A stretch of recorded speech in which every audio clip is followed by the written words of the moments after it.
You just ate a full meal. You are not hungry. You know you are not hungry. And you are already thinking about what else is in the kitchen. Not because you need it. Not even because you particularly want it. Just because the thought appeared, and now it will not leave. So you get up, you open the fridge, you stand there in the cold light looking at things you did not come in here for, and then you eat something anyway. You have done this your whole life. You have blamed yourself for it your whole life. And the thing nobody tells you is that it has almost nothing to do with willpower.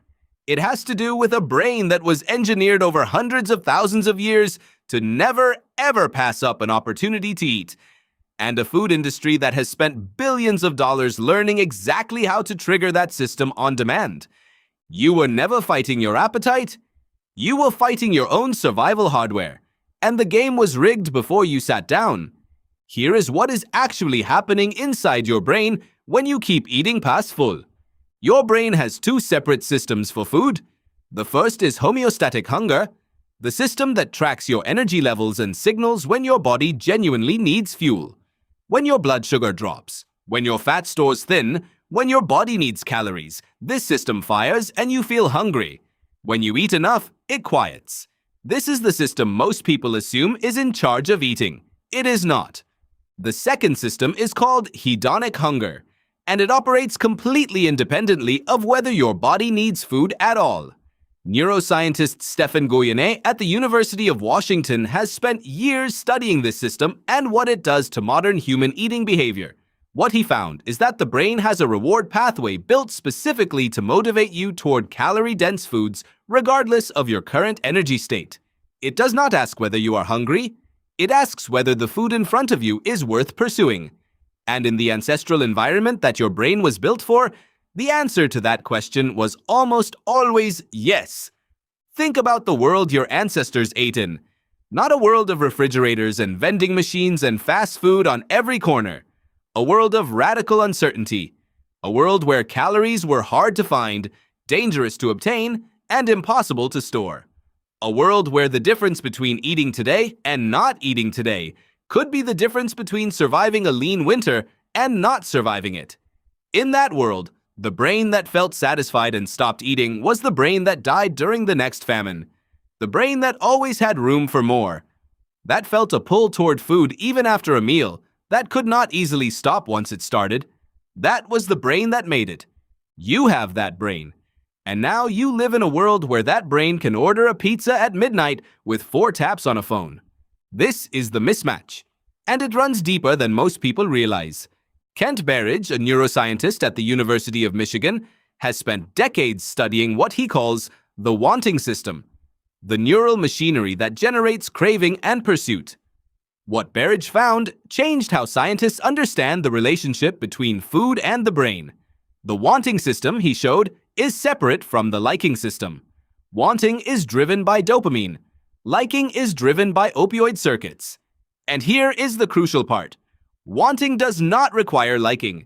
You can crave something intensely and barely enjoy it once you have it. The craving and the satisfaction are handled by different parts of the brain, and they do not always agree. This is why you can eat an entire bag of chips and feel vaguely disappointed. The wanting was enormous. The liking was average.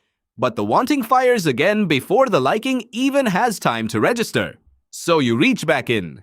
The food industry did not stumble onto this by accident. They engineered for it. David Kessler, the former commissioner of the Food and Drug Administration, spent years investigating why certain foods produce what he called a state of hyperactivation in the brain. What he found was that manufacturers had systematically identified the precise combinations of sugar, fat, and salt that maximally hijack the dopamine wanting system. Not enough to satisfy, exactly enough to drive another bite. Kessler called these foods hyperpalatable. Foods engineered not to taste good in any deep or lasting way, but to keep the wanting system firing on a loop without ever fully resolving it. This is why a handful of chips turns into the whole bag. This is why you can eat a fast food meal and feel vaguely hungry again within the hour. The resolution never comes because the food was not designed to resolve. It was designed to perpetuate. And your ancient brain, built to chase every available calorie, has no defense against it. There is another piece to this that makes it even harder to resist. Your brain does not just respond to food itself. It responds to the cues that predict food. Sights, smells, sounds, the crinkle of a wrapper, the smell of something cooking 2 rooms away, the image of a burger on a billboard. Each of these cues triggers a small dopamine release in anticipation, a signal your brain sends to prepare you for pursuit. In the ancestral world, these cues were rare and meaningful. Smelling meat cooking meant there was meat. The cue and the reward were tightly linked. In the modern world, food cues are everywhere and constant. Your brain is firing wanting signals dozens of times a day in response to advertisements, packaging, smells from restaurants, images on screens. By the time you sit down to eat, your wanting system has often been primed for hours. And once that system is activated, the signal it sends is not just eat. It is eat more than you need to, because you do not know when the next opportunity will come.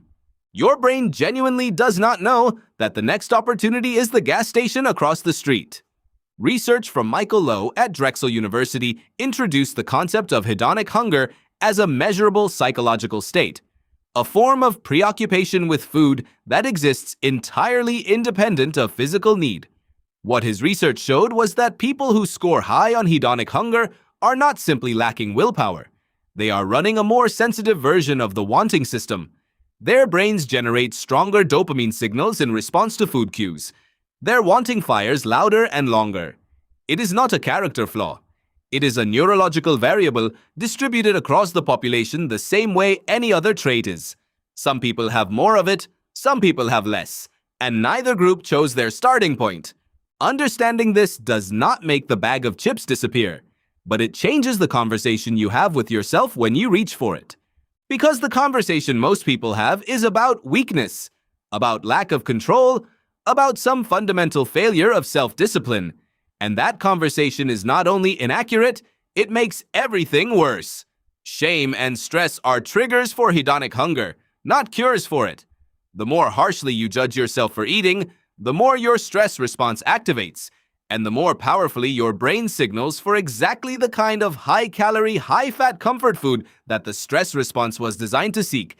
You shame yourself into eating more, and then you eat more. The exit from this loop is not discipline in the old sense. It is not white-knuckling through the craving or simply trying harder. What the research consistently points toward is changing the environment before the wanting system activates, because once it activates, reasoning with it is nearly impossible. Your prefrontal cortex, the part of your brain that makes long-term decisions, is simply not fast enough or loud enough to override a dopamine signal that has hundreds of thousands of years of evolutionary momentum behind it. This is why keeping hyperpalatable foods out of the house works better than keeping them in the house and trying to resist them. It is not a sign of weakness to avoid putting yourself in a position where you have to fight your own ancient brain with a rational argument. That argument almost never wins. It is a sign of understanding how the system actually works. Your ancestors did not need strategies for not eating. The scarcity handled that for them. What they needed was the drive to eat whenever they could, as much as they could, without hesitation or guilt. And they passed that drive to you in perfect working condition. You are not failing at eating. You are succeeding at exactly what your brain was built to do, in a world that has specifically engineered itself to exploit that success for profit. The bag of chips on your counter is not a test of your character. It is a $4 billion industry's best attempt to activate hardware that has not changed since the Pleistocene. You just ate a full meal. You are not hungry. You know you are not hungry. And now, at least, you know why that has never been enough to stop.